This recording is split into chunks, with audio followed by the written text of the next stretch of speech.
In these next two videos, I'm going to talk about how you go about marketing yourself and your business. And there are two ways that you can do this.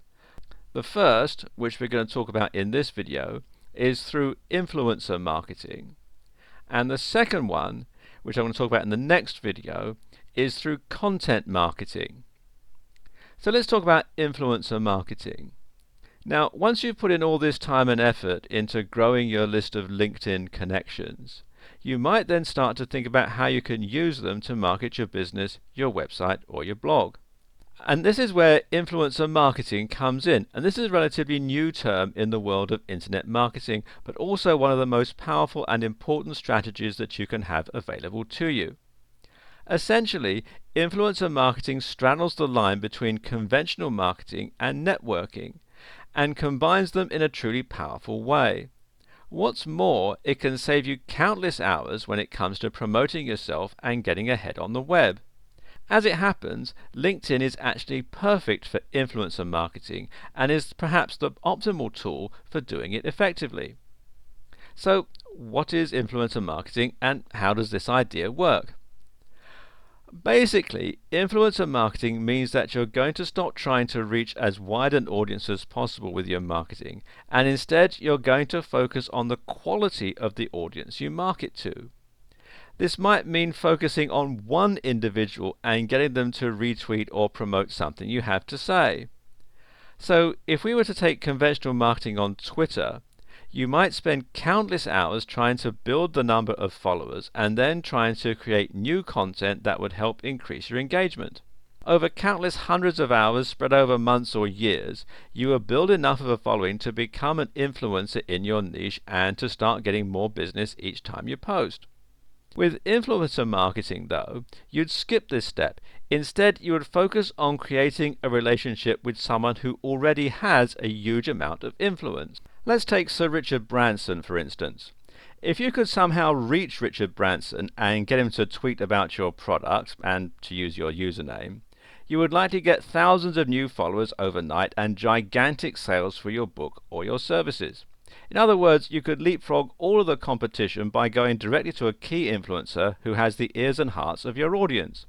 This way, just one single retweet, a guest post, or a shout-out could be an order of magnitude more effective than hundreds or even thousands would regularly be. The problem is, though, Richard Branson probably doesn't want to shout out to you on social media, and in fact, you probably have no means of contacting him. This is where that degrees of separation thing comes in again. You see, if you could find someone who knew someone who knew someone who knew Richard Branson, then you would be connected by 3 degrees of separation. And anyone who is connected to you by that many people will then show you your connection to them. In other words, you will be able to go onto LinkedIn and you will be able to see the 2 people who you need to go through to get to Richard Branson. What's more, if you're connected to someone by 3 degrees, then you'll be able to send them in-mail. This is a message they'll receive in their LinkedIn inbox, and which statistically has a higher chance of being opened. Suddenly, it becomes all the more possible that you could reach a big influencer in your niche, especially if you're working hard to grow the prominence of your website. Get big enough, and you might be considered an E-lister. That might be enough to encourage a few C-listers to contact you to potentially do business together. That in turn means that you now have the opportunity to directly contact some of the biggest thought leaders on the planet. Yep, this is powerful stuff. Now remember what we said earlier though. Outright messaging Richard Branson out of the blue is not going to go down well, even if you have a vague connection by people that neither of you really know all that well. Yep, imagine that. So how do you go about getting the attention of the big players? Well, one trick is not to aim quite so big.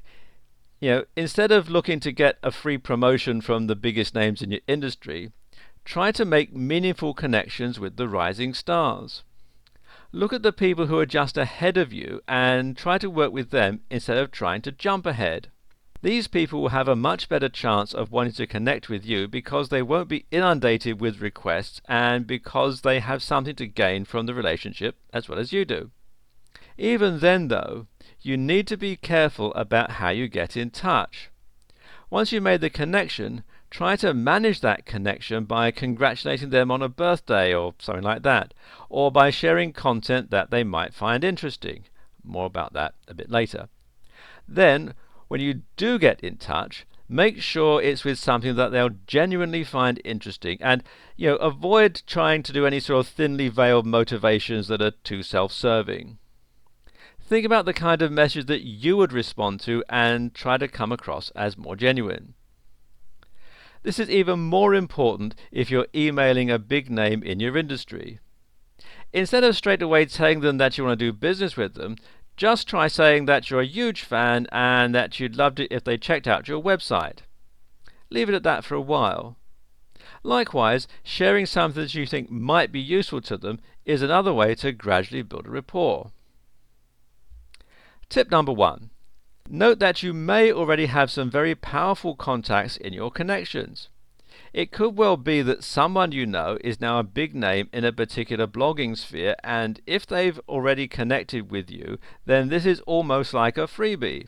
LinkedIn makes life easy for you as well by actually highlighting the true thought leaders with an influencer badge right on their profile.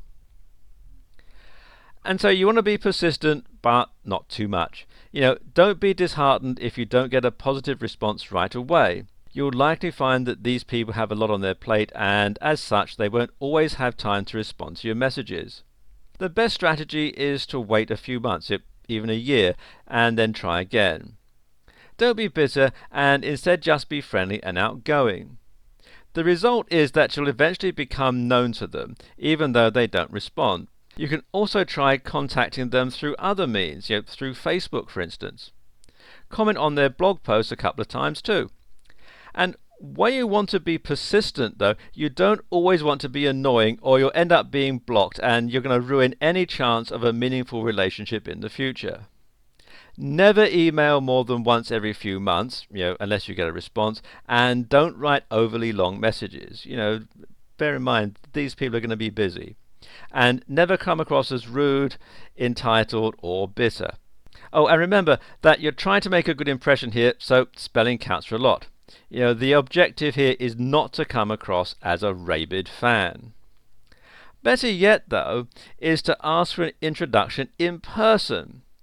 Here, you will only be using LinkedIn to identify the people who are powerful connections in your network, and you're then going to do the rest in person. So once you see that someone you know is twice removed from a powerful business partner, you can then ask them to introduce you at a party or a similar networking event or something like that.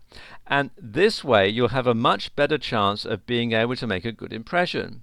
The people who we meet in real life are far more memorable than the people who contact us on the web, for obvious reasons.